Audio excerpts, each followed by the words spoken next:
Hello বন্ধুরা, সবাই কেমন আছে? আশা করি সবাই খুব ভালো আছে। গরমে ভীষণ গরম পড়েছে আজ। তবুও রান্না তো করতেই হবে। তো ভাইয়ের বউ আজকে হাঁসের মাংস রান্না করছি। ভাইয়ের বউ হাঁসের মাংস রান্না খেতে চেয়েছে, তো আমি ওর জন্যই করছি। আর আমি যেহেতু থালি সাজিয়ে দিই, সবাই চাইছিল যে আমি রান্না কেন করে দিচ্ছি না। তো আমি আজকে চেষ্টা করলাম রান্না করার। তো গরমের মধ্যে যাই হোক খুব কষ্ট হয়েছে রান্না করতে। তবুও তোমরা পুরোটাই দেখবে। হাঁসের মাংস রান্নাটা আ সত্যিই খুব সুন্দর হয়েছে। আর কি করে সফট নরম হবে, উম রান্নাটা খুবই একটু টাফ হাঁসের মাংস। তো দেখো আমি কি করছি ১ম থেকে শেষ পর্যন্ত। ভালো লাগবে তোমাদের। আর আমি ১.৫ কিলো হাঁসের মাংস নিয়ে নিয়েছি। আর হাঁসটা মানে একদমই অল্প বয়স ছিল। তো মশলা করে নিচ্ছি। লঙ্কাটা আমি একটু মিক্সিতে করে নিয়েছি। বাকি মশলাটা আমি শিলপাটাতেই করে নিয়েছি। কারণ মিক্সচার মেশিনে মশলাটা অত ভালো লাগে না মিক্সিতে। তো পাটাতেই করে নিয়েছি। ১ম এ দেখতে পাচ্ছ জিরে বাটা করে নিয়েছি, আদা বাটা, পেঁয়াজ কুচি আর দিয়ে দিচ্ছি এই যে রসুন, আস্ত রসুন আর ধনে বাটা। এই ধনে বাটাটা কিন্তু বিশেষ করে হাঁসের মাংসের জন্য ভীষণ ভালো।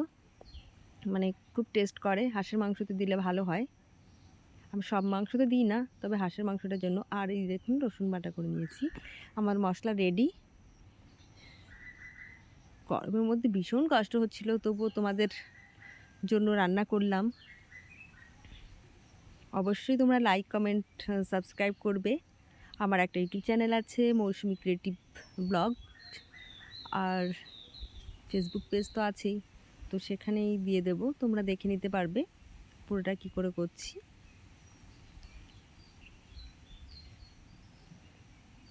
মশলা খুব কম দিচ্ছি, দেখতেই পাচ্ছ। আর একটু আলু কেটে নিয়েছি। আমাদের বাড়িতে আলু সবাই খুব ভালো খায়। তো প্রথমে আমি হাঁসের মাংসগুলোকে প্রেসার কুকারের মধ্যে দিয়ে দিচ্ছি। অনেকেই মাংস রান্না করে পরে প্রেসার কুকারে সিটি দাও। তার থেকে বেশি মানে ভালো হয় যে তোমরা আগে যদি মাংসটাকে একটু ম্যারিনেট করে নিয়ে আ সিটিটা দিয়ে নাও, তাহলে খুব ভালো হয়। তো আমি যতটা লবণ লাগবে মাংসে ততটা লবণ, হলুদ সব দিয়ে দিচ্ছি। কারণ লবণটা এখন ঢুকে গেলে মাংসর টেস্টটা খুব ভালো হয়। পরে যতই লবণ দেওয়া হোক না কেন, অতটা টেস্ট হয় না। তো আমি একবারে সমস্ত কিছু দিয়ে দিচ্ছি। একটু হালকা আদা, একটু রসুন দিয়ে দিয়েছি। এটাকে ভালো করে মেখে নিচ্ছি। তাহলে নুন, ঝাল যেটা পুরোটাই এর মধ্যে মাংসের মধ্যে ঢুকে যাবে। আর মাংসটা ভীষণ সফট হয়ে যাবে। তেল না দিলেই ভালো হয়। তেল দিলে মাংসটা গলতে খুব চাপ হয়। তো আমি একটু তেল, হালকা খুব সামান্য একটু সর্ষের তেল দিয়েছি। আর দেখতেই পাচ্ছ একটু লঙ্কা পেস্ট করেছিলাম, তো সেটা দিয়ে একটু 1/2 কাপ মতো জল দেবে। কারণ মাংস থেকে তো জল বেরোবে। তো 1/2 কাপ জল দেবে। আমি ভালো করে আবার মাখিয়ে নিলাম। মাখিয়ে নিয়ে এবার আমি এটাকে ৩ থেকে ৪টে সিটি, মাংসের উপর ডিপেন্ড করবে যে কেমন কটা সিটি দেব। তো আমি ৩টে সিটি দিয়ে নিয়েছি।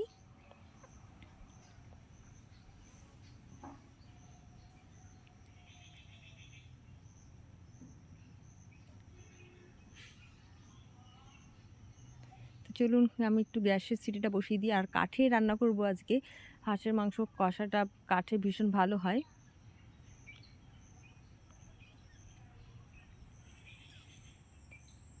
তো এপাশে আমি কাঠে চলে এসেছি রান্না করতে। প্রথমে কড়াইতে তেল দিয়ে নিলাম।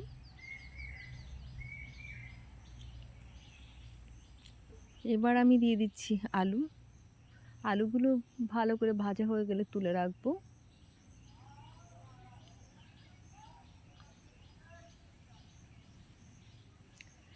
আলুগুলি মোটামুটি দেখতে পাচ্ছ ভাজা হয়ে গেছে।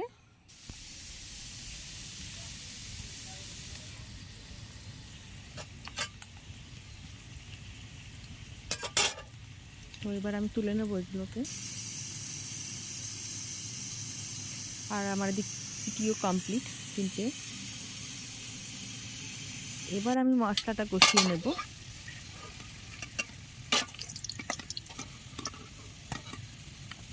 খুব কম তেলেই রান্না করব। আমি তেল বেশি দিয়ে রান্না করি না। এইভাবে মাংস রান্না করলে দেখবেন টেস্টটাও খুব ভালো হয়, মানে কষানোটাও খুব ভালো হয়, আর সঙ্গে তেল ঝাল মশলা যেটা ঢোকার মাংসের মধ্যে খুবই ভালো হয়, আর সফটটা খুব ভালো হয়। কারণ হাঁসের মাংস একটু টাইম লাগে গলতে, সেদ্ধ হতে। তো আমি ফোড়ন দিয়ে দিয়েছি, দেখতেই পাচ্ছ খুব কম তেল দিয়েছি। ফোড়নে দিয়ে দিয়েছি দারচিনি, লবঙ্গ, এলাচ আর শুকনো লঙ্কা। এবার দিয়ে দিয়েছি পেঁয়াজ। পেঁয়াজটা একটু ভাজা ভাজা হয়ে গেলে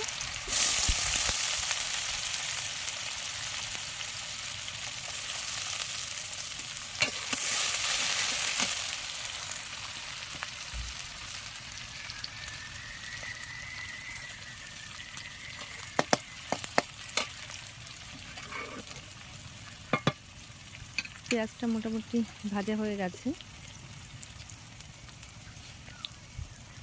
একটু ব্রাউন বা লাল হলেই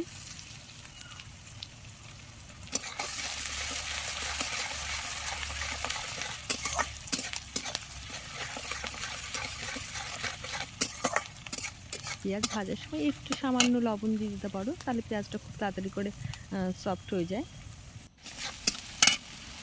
এবার আমি দিয়ে দেব রসুন বাটা। রসুনটাকে বিশেষ করে আমরা বেশি এখন মিক্সার ইউজ করে একসঙ্গে সব মশলা করে নিচ্ছি, তবে মশলার সেই টেস্টটা আসছে না। রসুনটা এইবার এই পেঁয়াজের সঙ্গে একটু মানে ভালো করে ফ্রাই করতে হবে, ভেজে নিতে হবে। ভাজলে রসুনের যে ফ্লেভার সেটা সুন্দর আসে। তো আমি একটু সুন্দর করে ভেজে নিচ্ছি।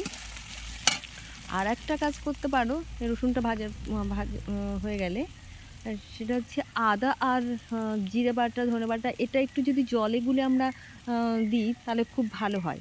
তো এমনি নর্মালি তেলের উপর দিয়ে দিলে কি হয়, মশলাটা বেশি মানে ভাজা হয়ে যায়, পোড়া হয়ে যায়।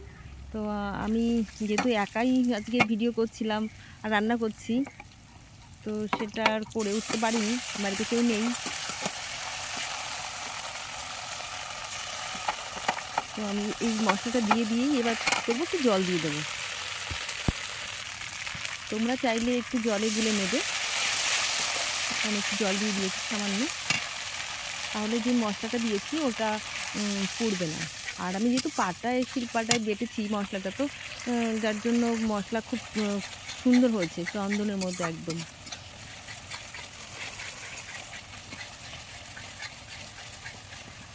দেখতেই পাচ্ছ। আমি এর মধ্যে একটু দিয়ে নেব লবণ, কারণ যেহেতু আমি আগে লবণ দিয়ে দিয়েছি মাংসের মধ্যে, এখন আমি বেশি লবণ দেব না, শুধু মশলাতে যেটুকুনি লবণ লাগবে সেটাই দেব।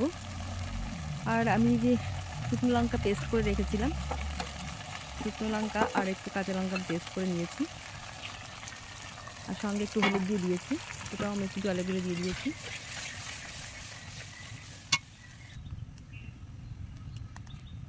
এতটা গরম পড়েছে আজকে, অনেক দিন বাদে রান্না করছি।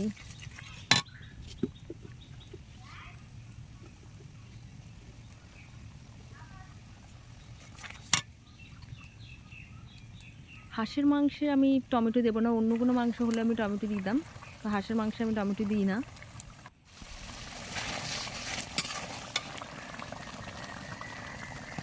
এবার ধীরে ধীরে আমি মশলাটা কষিয়ে নেব।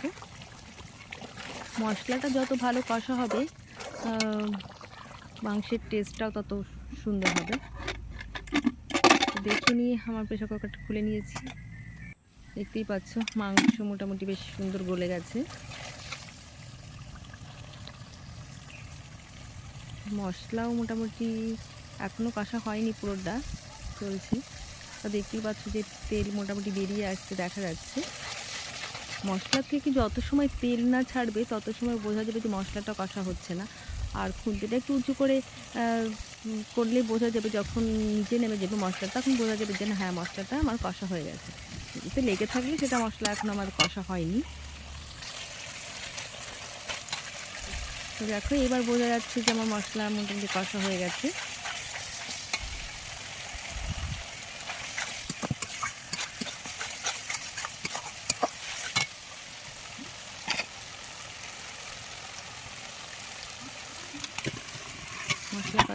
তো এবার আমি মাংসটা দিয়ে দিয়েছি এর মধ্যে।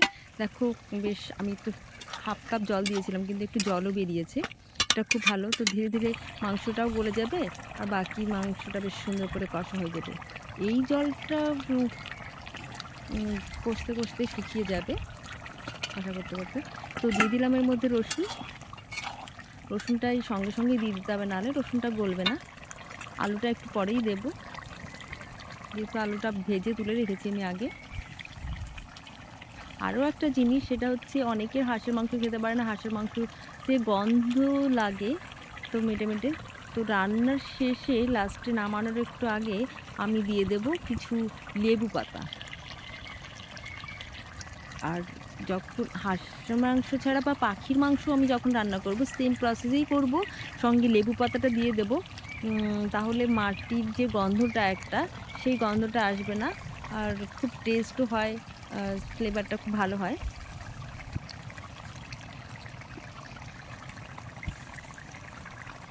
আর কাঠের রান্না তো ভীষণই সুন্দর হয়।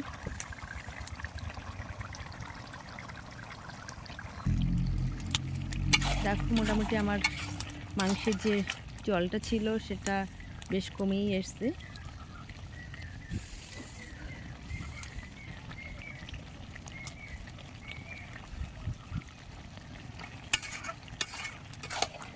তোমরা অবশ্যই জানাবে কেমন হচ্ছে কমেন্ট করে রান্নাটা।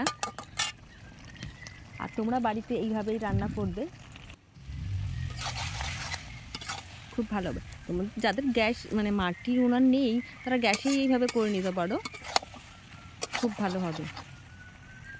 কারণ হাঁসের মাংস রান্না করতে অনেকটা টাইম লাগে, আর যদি আগে থেকে তোমরা এরকম করে মশলা দিয়ে একটু মাখিয়ে সিটি দিয়ে নাও তাহলে তো খুবই তাড়াতাড়ি হয়ে যাবে এবং সুন্দরও হবে।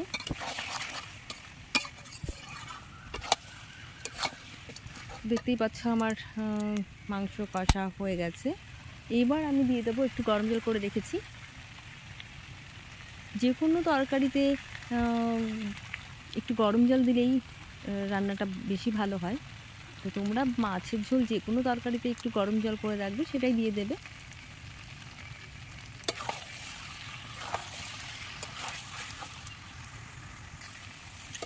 দেখে বোঝা যাচ্ছে যে আমার মাংসটা পুরো রেডি। তো আমি এবার দিয়ে দিচ্ছি জল। খুব বেশি জল দেবো না, যেহেতু আমার মাংস অলরেডি হয়ে গেছে।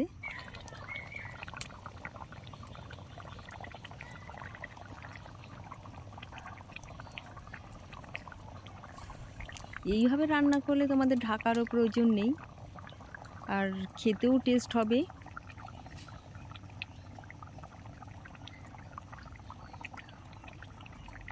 আশা করি সবার খুব ভালো লাগবে।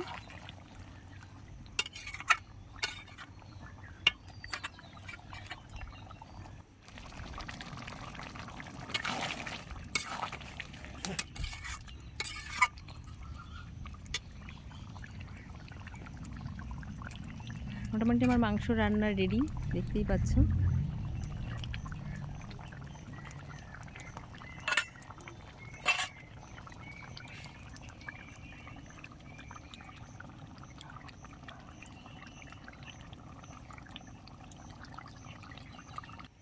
এবার আমি দেখো দিয়ে দিয়েছি উপরে লেবুর পাতা, জাস্ট নামানোর একটু আগেই লেবু পাতাটা দিয়েছি। দেখতেও সুন্দর হচ্ছে, খেতেও খুব টেস্ট হচ্ছে। কার কার লোভ লাগছে সেটা আমাকে অবশ্যই জানিও।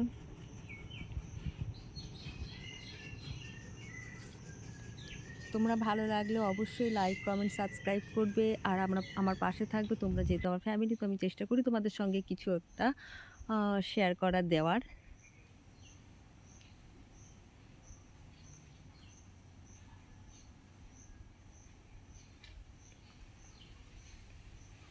আশা করি সবার খুব ভালো লেগেছে, সবাই খুব ভালো থাকবে গরমে।